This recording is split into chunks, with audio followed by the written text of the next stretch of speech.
¡Hey! ¿Qué onda, banda? ¿Cómo están? Bienvenidos a otro podcast más. Gracias por escucharme, carnales. Y este podcast va dirigido para toda la banda que piensa que la recaída es sinónimo de fracaso. Y también para la familia, más que nada para que puedan conocer cuál es el proceso de la recaída y por qué es que se recae. Yo llegué a AA a los 17 años. Mi primer internamiento fue a los 18 años y de ahí tuve un proceso bastante largo en el que implican muchas recaídas. Y para esto les quiero explicar un poco de qué es en realidad una recaída y cuáles son los puntos que hay que cuidar para poder evitar recaer. Y la recaída es el regreso a los patrones de comportamiento y pensamiento típicos de cuando consumías. Esto quiere decir que no puedes dejar de actuar de la misma manera que actuabas cuando consumías. No importa cuánto tiempo lleves. Si sigues haciendo las mismas cosas, te va a llevar emocionalmente a que traigas ese costal de emociones a tope y que busques cualquier pretexto para poder consumir. Las recaídas en sí forman parte del proceso de recuperación. Evidentemente, no son un fracaso en realidad. Es un recordatorio para que las personas tomen conciencia de que hay algo que estás haciendo mal. Yo recuerdo perfectamente que me costó muchísimo trabajo cambiar mis juicios y actitudes. Yo quería hacer lo mismo porque no había aceptado mi enfermedad como tal. Y quería seguir portándome igual, quería seguir pensando de la misma manera que pensaba cuando consumía. Y existe una línea imaginaria que es conocida como la línea de no retorno, la cual no es posible detener esa búsqueda de la sustancia. Por lo tanto, su uso va a ser inminente. En la zona de transición entre la línea de no retorno y el uso, la línea es principalmente conductual. Tu recaída la empiezas, como dicen, empiezas a tender tu cama con conductas. Antes del consumo, tú ya recaes con conductas. Y a mí me pasó muchísimas veces así. De repente, al principio, pues que te dicen no salgas a fiestas, quédate en tu casa, no te juntes con la misma banda. Y a mí me costó muchísimo trabajo el entender esta parte. Porque yo decía, no mames, pues si son mis cuates, güey, ¿no? O sea, ¿con quién más me voy a juntar? De por sí ya decían que era aburrido y que, un chingo de pendejadas porque ya no consumía. Había unos que les daba gusto que ya no consumiera, ¿no? Entonces, esos pequeños actos que no podía parar de hacer era lo que iba preparando mi cama para que el día de mañana pudiera consumir sin ningún pedo, ¿no? ¿Y a qué me refiero con esto? Ese modo de engañar a las personas en cualquier situación que se presente, el no ser honesto, el no ser fiel con tu mujer, el nada más ser, como dicen, faro en la calle y obscuridad en tu casa. Todo ese tipo de situaciones a mí no me dejaban avanzar realmente, porque no cambiaba por ningún motivo quién era en realidad. Y los síntomas que les quiero compartir para aquellos familiares que tienen un hijo, un papá, un hermano, una mamá, un amigo cercano que tiene problemas de adicción, les quiero pasar algunos síntomas para poder identificar y brindar la ayuda antes de que se consuma. Uno de estos síntomas es el pensamiento obsesivo. Y a esto me refiero a la obsesión que se empieza a formar por el querer consumir. Cuando ya quieres consumir y tu pensamiento se vuelve obsesivo, nada más estás buscando la manera y el momento para poder hacerlo. Y esto te produce insomnio y que andes intranquilo. Por otra parte, el aislamiento. Te empiezas a aislar de todo mundo, de tu familia, de tus amigos. Y este es uno de los puntos que a mí me pasaba muchísimo. No me gustaba cuando todos se iban no sé, a fiestas, ¿no? Que a casa de la tía tal, a casa de no sé quién. La verdad es que a mí no me gustaba porque era el único momento en el que me podía drogar sin ningún pedo. O sea, era el momento indicado que podía fumarme un churro o lo que fuera en mi cuarto sin que nadie me estuviera chingando. Y también, pues más adelante me pasó con mis cuates, ¿no? Prefería consumir solo y me alcanzaba para más que consumir con ellos, ¿no? También te vuelves súper irritable. Con cualquier cosa discutes con tu familia, con amigos, todo te parece mal, todo es tu culpa. Y esto se convierte más adelante en sentimientos de depresión y ansiedad y ataques de ansiedad. Aún así, sin que nada externo afecte lo que estás sintiendo. O sea, simplemente empiezas a tener esos síntomas de soledad, de abandono, de tristeza y también empiezas a tener conducta desafiante. Y me refiero al plan de recuperación. Te empiezas a salir con la banda, empiezas a salir a fiestas, te empieza a valer madre tu recuperación. Empiezas a descuidar totalmente tu sobriedad. Dejas de asistir al grupo o dejas de asistir con el terapeuta o con aquello que te esté ayudando a estar en sobriedad. Y esto se traduce en una actitud defensiva cuando se te habla de cómo vas. Cuando te preguntan, oye, güey, ¿qué onda? ¿Cómo vas? ¿Cuánto tiempo ya llevas sin tomar? Y hay muchas veces que de hecho, como que quieres cambiar, como que les quieres cambiar la idea de que ya estás bien. De que tú ya estás curado, ya llevas cierto tiempo sin consumir y que ahora es el momento para poder hacerlo. Que ya lo vas a hacer mejor y que incluso lo puedes controlar esta vez. Y esto que les digo de las recaídas es sin minimizar el riesgo. ¿A qué me refiero? O sea, no quiere decir que porque yo les diga que la recaída es un proceso que se lleva a cabo, no quiere decir que lo tienes que hacer a huevo. O sea, hay personas que jamás recaen y hay otras que es el proceso que tienen que vivir para aprender lo que se está haciendo mal y cambiarlo. La recaída se considera como el proceso, pero no todos viven esa parte del proceso. Lo que tienes que hacer en realidad cuando recaes es aprender cuál es la situación de riesgo que te está llevando a recaer y analizar en qué fallaste. Es decir, qué hiciste igual que te llevó a volver a consumir. Tienes que identificar y tienes que ser muy honesto contigo y aceptar que no estás cambiando esa parte en tu vida que te está ahí, que te estás tropezando con la misma piedra y que te está llevando a consumo. Los factores de riesgos y las señales de alerta surgen antes de recaer. O sea, tú vas a empezar a tener estas señales de cambios de comportamiento, irritabilidad, todo esto que ya platicamos, antes de que en verdad decidas ya entrar en el consumo. Y para esto pues hay que estar muy alertas para este tema antes de que empieces o tomes la decisión de recaer. Y para esto les quiero platicar la diferencia que hay entre abstinencia y sobriedad. La abstinencia realmente requiere fuerza de voluntad, pero esta falla con el tiempo porque se agota. En sí, no existe una verdadera convicción, solo hay represión. Nada más como se dice, tapaste la botella, pero tus conductas siguen siendo las mismas, tus pensamientos, todo sigue siendo lo mismo. Y la sobriedad, a diferencia, viene de un análisis auténtico del convencimiento de tu condición como enfermo.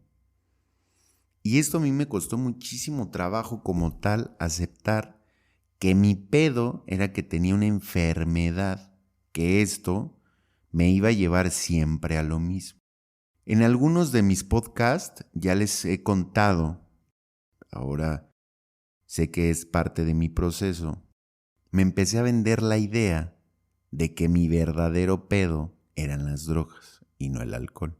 Entonces fui con un chingo de psicólogos, con un chingo de personas, que también ahí pongo un paréntesis, porque por muy preparado que estés, si no sabes del tema, entonces va a pasar lo que me pasó a mí. Le di la vuelta a los psicólogos y me terminaron diciendo, ¿sabes qué, Josué? Tienes toda la razón. Tu verdadero problema son las drogas y no el alcohol. Entonces, ¿qué pasó?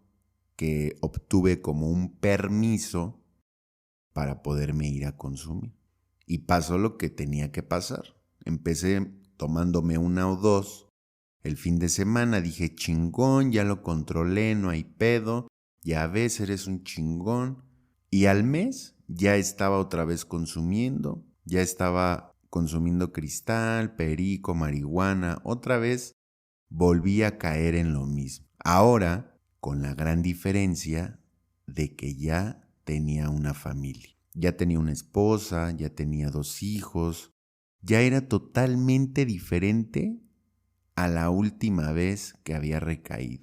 Y esto cambió muchísimo, porque mi pareja pues me hizo ver que se iba a ir si yo no dejaba de consumir. ¿Quién va a querer una persona así como figura paterna, o una pareja que no esté cumpliendo en todos los sentidos, desde económicamente hasta todo, ¿no? Tienes que cambiar tu forma de pensar y tu actitud. Lo que hay que hacer en realidad es aceptar tu realidad, no huir de ella. Porque si no aceptas quién eres en verdad, que tienes un problema con tu manera de beber y que ya tienes un problema con tu manera de consumir, vas a estar huyendo en todo momento de lo que estás viviendo en ese momento. Y yo sé que es difícil porque no es fácil. Después, yo empecé a consumir a los 9 años. Cuando dejé de consumir, me enfrenté con una vida totalmente, fuerte. La vida es a veces fría, a veces cruel, con un chingo de pedos. Te vendes la idea de que se disminuye, ¿no? Estás adormecido todo el tiempo.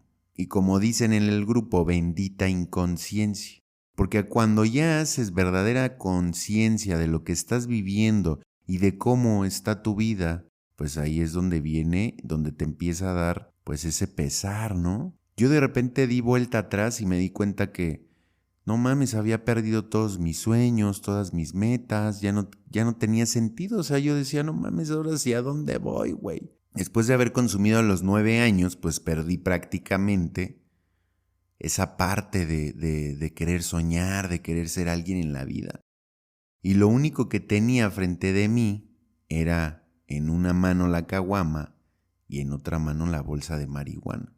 Me costó muchísimo trabajo aceptar que tenía un problema y que a mi corta edad me había convertido en alcohólico y drogadicto. Yo decía, no mames, voy a entregarle mi juventud a este pinche programa de recuperación, mientras que todos los culeros que ya están aquí, pues ya disfrutaron bien cabrón, ¿no? Y hablaban de viejas y hablaban de un chingo de cosas que yo decía, huevo, ustedes ya la cotorrearon y yo voy empezando, ¿no? Que después me di cuenta que no fue así, sino al contrario. Me estaban enseñando a vivir realmente mi juventud, a por nada del mundo huir de lo que realmente y como realmente se tiene que vivir. ¿Y cómo es? Pues luchando, en todo momento, esforzarte siempre por lograr tus objetivos. Ahora, el alcoholismo y la drogadicción es una dependencia muy fuerte. Esta dependencia hay que sustituirla por una fe en la existencia de un poder superior y aferrarte a él.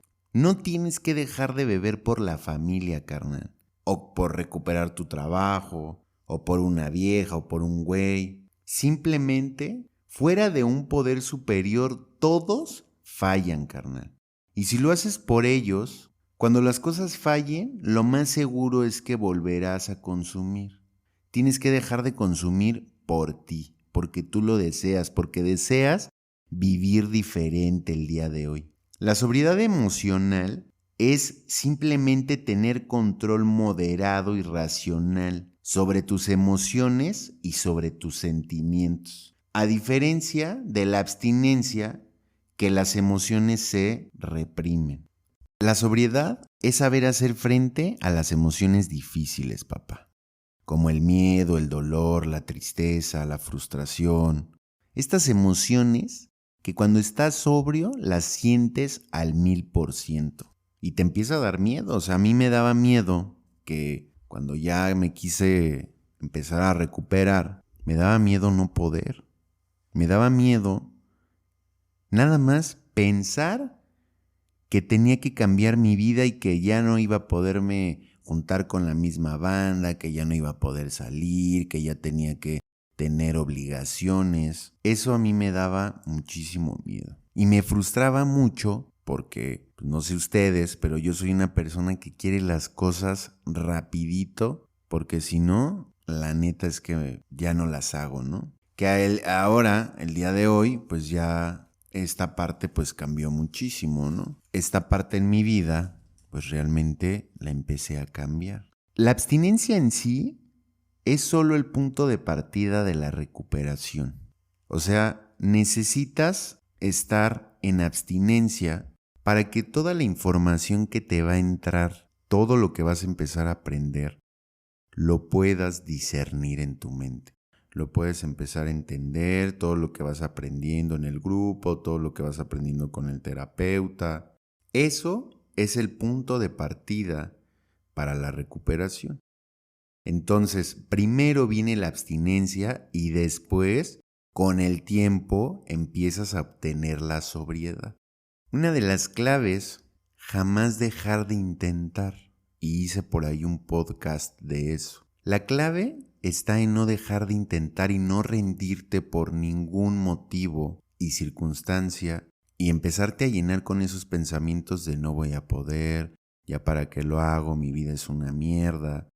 O la familia, ¿no? También la familia, que es, ¿por qué es tan importante la familia en la recuperación del adicto? ¿Por qué se dice que es tan importante? Y la familia debe de entender esta parte de las recaídas que no son un fracaso, sino es un proceso que la persona que tiene drogodependencia o que tiene alcoholismo es el proceso que tiene que llevar para que una vez, si mi hijo recae o mi esposo, quien sea, saber cómo actuar y no empezar a reprimirlo, al empezarle a decir de cosas ni nada de eso, ¿no?